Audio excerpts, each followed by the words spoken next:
Stop for a moment. I want you to listen.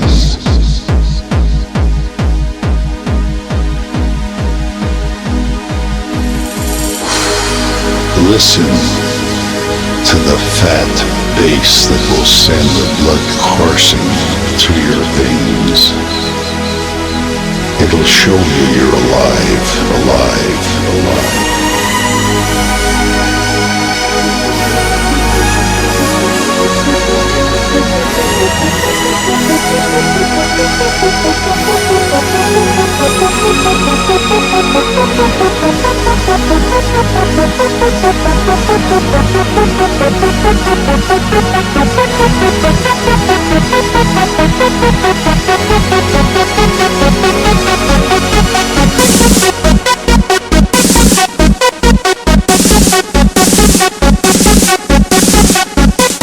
Listen to the fat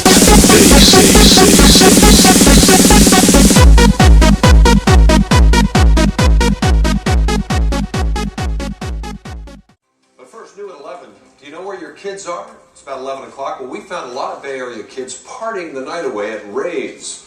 Tampa officials tried to stamp them out with a 3 a.m. curfew, but 28 Investigates reporter Ken Kaltoff found raves still going strong in the heart of Tampa. Clubs say they don't condone drug use, but we saw lots of drugs and what looked like raving madness. It's the middle of the night. Most people are sleeping. Not these guys. Their party's just getting started at the Fantasy Ranch. Every Sunday morning at this strip club, the nude women put their clothes on at 3 a.m. and the club fills with young people. It's strobe lights, loud music, and lots of people dancing. Young people like Jane. You're just like, you go into it and you like it because you're just so accepted and so loved and everyone knows you. This young lady is just 17, but she's a veteran of many Bay Area raves. We're calling her Jane to protect her identity. I've never been to a rave and not been messed up. I just can't see that happening. There'd be no reason for me to go.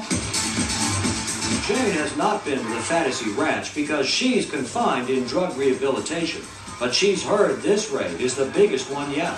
For a $10 cover charge, the party lasts all night, and drugs are everywhere. The rave starts here in the parking lot before the doors open. We saw open drinking and drug use. Jane says these scenes are common for ravers. And first you just hang out in the parking lot for like a couple hours and you buy your pills, ecstasy, packets of heroin, your needles, spoons, cotton, whatever you need for the night. If you're a girl, you just walk around and flirt a lot and get it for free. The 28 Investigates team took undercover cameras inside to show you what's going on at the Fantasy Ranch rave. We found drugs inside. That's a marijuana cigarette in a dark corner of the club. We overheard kids boasting about using acid and crystal meth. Our producer was offered cocaine. Jane says this is a typical rave. You basically can tell what people are on, you know. Just from the way they dance. If people are dancing really a lot, they're probably on ecstasy. Ecstasy is the drug of choice for many ravers. It's an illegal amphetamine-based pill that produces a psychedelic feeling of euphoria. We found many rituals here which ravers say heighten the ecstasy experience, like glow-stick dances and young people sniffing surgical masks apparently lined with menthol rub. Sounds like the rush through your body, I guess. Over-the-counter inhalers are a big commodity at raves. They are snorted and even blown into the eyes of fellow ravers to supposedly enhance the ecstasy rush. We found people lined up with money in hand for a massage service set up in the men's room. That's the massage thing. When they give massages, it's ecstasy. But that kid is seriously high. We showed our pictures to Tom Welch, a teen drug counseling expert in St. Petersburg. He was shocked at the size of this business. It's very alarming because it teaches children, it's almost like a social condoning kind of thing, and it teaches children that, you know, it's okay. And it's way out of the mainstream. Everyone is doing it. That's, you know, that's what the message is. Everyone's doing it. But now Jane is in court-ordered drug treatment. Her mother says they went through hell, and she blames all-night raves for much of Jane's problem. I don't understand why it's being allowed.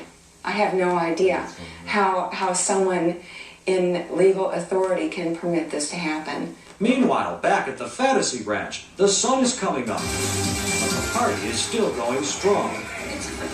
It's cold with smoke. But, you know, no. See, what it is that the smoke's coming down. Everybody comes here to have fun. All the young people we spoke with in the parking lot claim the rave is really not about drugs. It's a place where kids can get together and have fun. It's all it's about, you know. Fantasy Ranch management insists drugs are not condoned. We sound a laser light show, a great sound. We're not just some dump. We don't serve alcohol. We don't condone any drug use here. Obviously, it's happening at whatever level you want to say it is, but we don't condone it. Then why is drug paraphernalia for sale right inside the club? Why did we see one club security person drinking beer in the parking lot right along with the kids? And why have paramedics repeatedly been called to the Fantasy Ranch for apparent drug overdoses?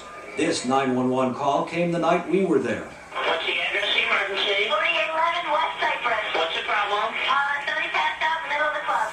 Overdoses are what scared Jane, even though she's still struggling to leave the rave culture behind. I'd rather be alive than be dead.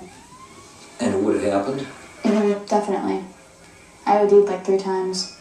The emergency at the Fantasy Ranch scared these girls too. Yeah, it scared me to death. I was standing there like, oh my god, that could be me. 17-year-old Jane says parents should be worried about their kids at the rave.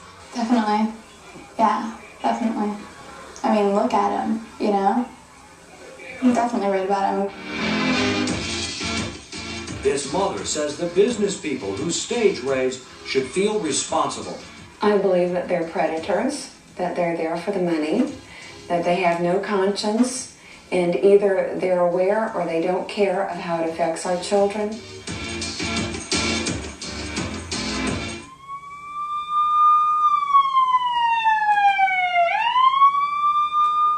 The Fantasy Ranch says everyone must be at least 18 years old to enter, that it has lots of security to enforce that, and adults should be responsible for their behavior. But ravers say minors have plenty of ways to get in. What do authorities say? Well, several times we saw Tampa police cars drive right by the Fantasy Ranch rave. Police have been called to disturbances there in the past, but they paid little attention to the crowd the times we watched. Police have raided other Tampa raves in the past, and last year Tampa Councilman Bob Buckhorn let a move to close raves at 3 a.m.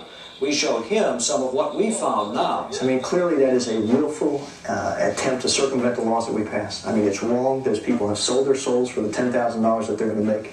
Those club owners ought to be more responsible in this. But Tampa's law only closes clubs that serve alcohol. It does not apply to the Fantasy Ranch. The councilman says Tampa does have a juvenile curfew. He says police should be enforcing that and other possible violations at the Fantasy Ranch.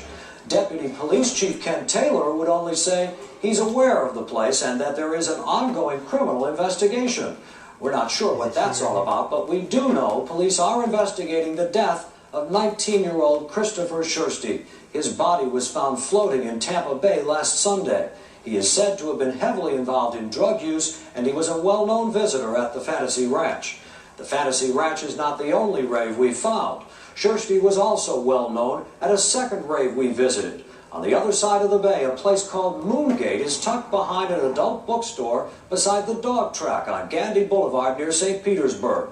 Drugs were not quite as obvious out in the parking lot at Moongate, but drugs were clearly inside. And the young patrons here were feeling very cozy inside around 5 a.m. one Saturday when we took these pictures. Marty, Brendan? Well, I'm sure a lot of people are just stunned by what they see. I know.